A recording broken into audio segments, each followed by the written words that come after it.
what do you do for fun? And she said, I play the violin. And he said, that's not fun. What do you do for fun? And she said, it is fun. I love playing the violin. I'm going to be a musician when I grow up. And he said, what's your favorite video game? And she said, I don't play video games. And he said, all kids play video games. And she said, I don't. I play the violin. He said, let me give you some advice. When you're young, don't listen to your teachers. Don't listen to your parents. Run around, make a lot of noise, and have fun. All right. And I'm watching all this very quietly. I don't say a word.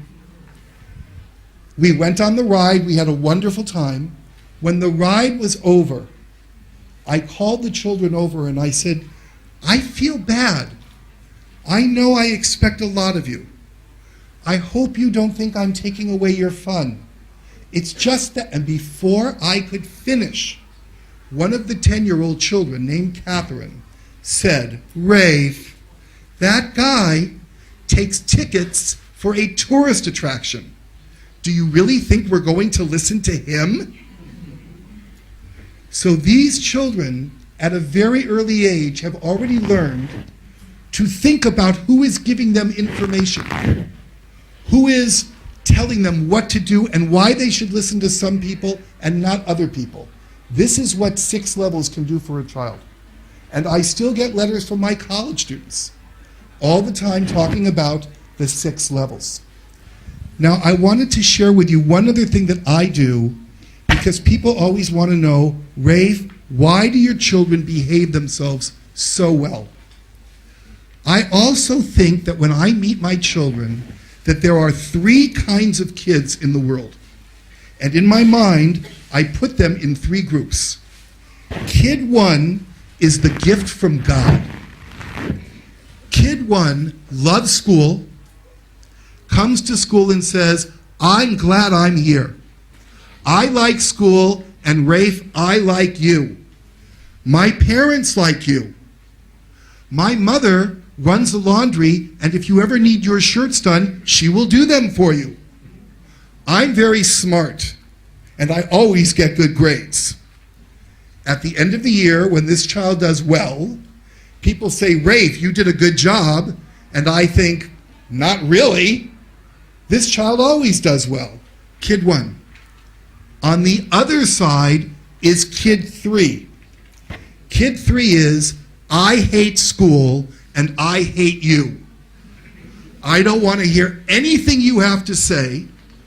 My father runs a gang, and if you give me homework, I will kill you. I have those students in my class, both. I think most teachers spend most of their time with Kid 1 or Kid 3. They spend time with Kid 1 because it's fun. They get it.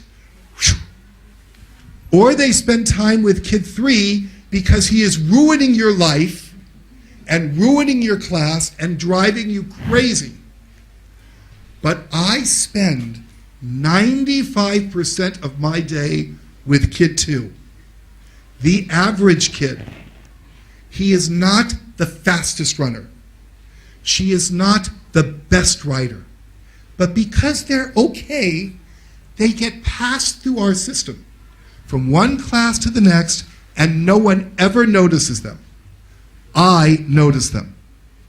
In a minute, I'm going to show you a little clip of a Kid 2 kid.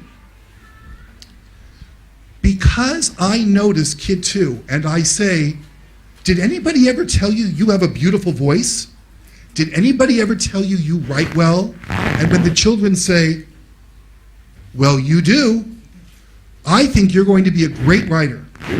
The Kid 2 starts to feel so great that someone noticed before them. The Battle of... Can we stop this, please? Thank you. Not quite. The Kid 2 is so excited, they start behaving like Kid 1. And now, Kid 3, who wants to be negative in the classroom has no one to talk to, because they usually go after kid 2. That's why my class behaves themselves. Kid 3 is all alone, and so he figures, I might as well do what everybody else is doing. That's how my classroom works. And I want to tell you a story about a boy you're going to see right now. I got a phone call several years ago from a strange group in Washington, D.C. called the Heritage Foundation. Their politics are very different from my politics. Very different. They are very George W. Bush, very Ronald Reagan. Okay. I am very Malcolm X, very far the other way, far the other way. And they called me up and they said, Rafe, do your children ever do history presentations? And I said, no. We usually do Shakespeare. And they said, oh, that's too bad. If your class did history presentations, we were going to bring you to Washington, D.C. to give a performance in front of the United States Supreme Court. And I said, oh, history presentations. Of course we do history presentations. We do them all the time. Because I wanted to go to Washington, D.C. with the children. I hung up the phone, and here's the point of the story. Would you raise your hand if you have been teaching more than 10 years? Where are my heroes here? More than 10 years? Yes, good. My challenge to all of you is every year, do one new thing. One new thing. Take a chance. Even fail. I had never done history presentation, and I started to research speeches that my students would give in front of the United States Supreme Court.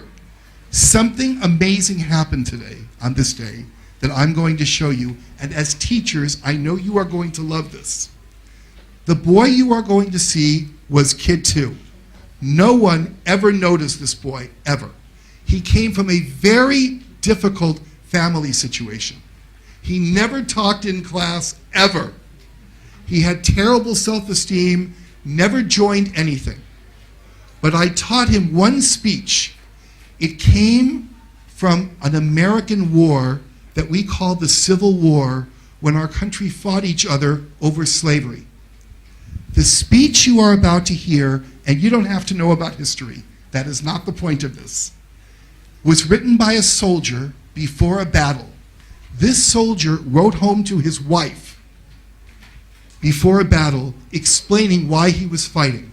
It's a beautiful love letter. It's beautiful. He told her how much he loved her, and he told her that if he was killed in the battle, when the wind blew by her face, it would be him kissing her cheek. This soldier was killed in that battle, and his wife never got the letter. This boy had rehearsed this speech with me 500 times. He was good. But on this day, in front of 1,000 people and the United States Supreme Court, talk about pressure. Something happened to this boy. For the first time, the words and what war means and what love means actually got into his soul. Watch the film, because right in the middle, you will see his breathing change. You will see his eyes change. I did not teach him this. People came up to me after what you're about to see and said, Rafe, you're amazing. I didn't do anything. I just took a chance and taught children to think what's inside their behavior as they speak. There was your great minister of education asked me before, how do the children memorize the words? Don't they ever forget them? No, they don't forget them, ever, because they aren't just memorizing the words, they are understanding the words on a higher level than children do around the world. Anyway, if you have Kleenex, or tissue, you will need it. Let's spend a few minutes with a little boy that nobody ever noticed under pressure in front of the United States Supreme Court. May we show that clip? A week before the Battle of Bull Run, Sullivan Ballou, a major in the 2nd Rhode Island Volunteers, wrote home to his wife in Smithfield. July 14, 1861, Washington, D.C. My dear Sarah, the indications are very strong that we shall move in a few days, perhaps tomorrow.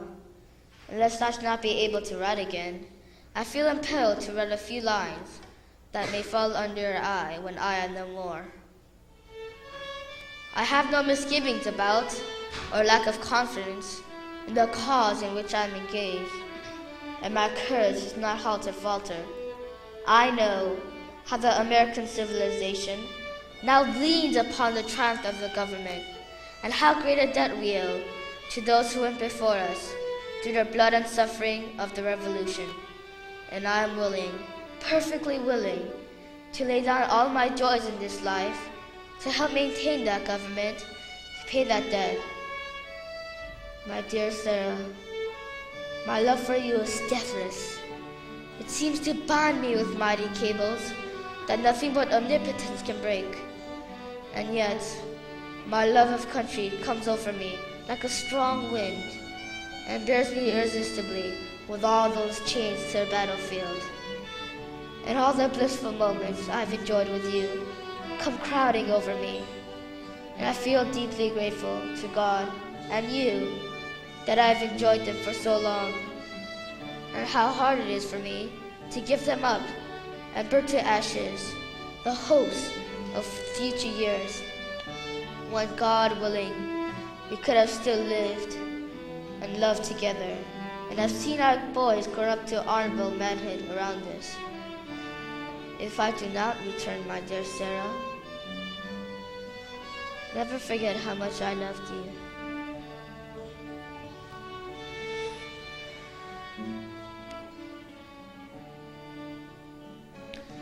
Nor that my last breath escapes me on the battlefield, it shall whisper your name. Sarah, forgive the many pains that I have caused you. How thoughtless, how foolish I have sometimes been. But oh, Sarah, if the dead can come back to this earth and flit unseen around those they love, I shall always be with you, the brightest day and the darkest night. Always, always. And when the soft breeze fans your cheek, shall be my breath, the cool air, your throbbing temple, shall be my spirit passing by. Sarah, do not mourn me dead. Think I'm gone, and wait for me.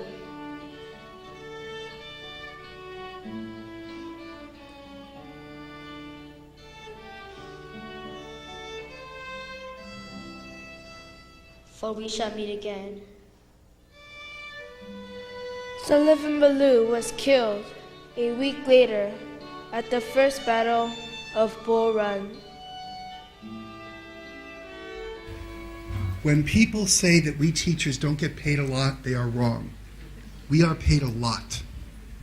On that day, you can't see, everybody in the room was crying, including the judges. I had nothing to do with this.